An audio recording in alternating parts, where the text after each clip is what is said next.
కొరింథీ పత్రికలో భక్తుడైన పౌలు గారు చెప్పినట్లుగా మేము దేవుని జత పనివారమై ఉన్నాము అంటాడు ఆయన. అంత మాత్రమే కాదు, ఇంకా అంటాడు మీరు దేవుని వ్యవసాయము, దేవుని గృహమునై ఉన్నారు అని ఆయన జ్ఞాపకం చేస్తూ వస్తాడు. కొరింథీ రాసిన మొదటి పత్రిక 3వ అధ్యాయము 9వ వచనంలో ఈ మాటలు మనము చూడగలుగుతాం.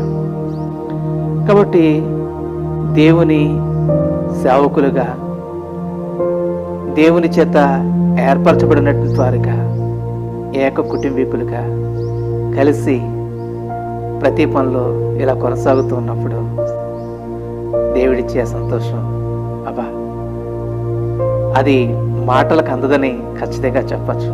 ఇదిగో ఈ వీడియోలో నా సహపాఠి సహోదరులను మీరు చూస్తూ ఉన్నారు.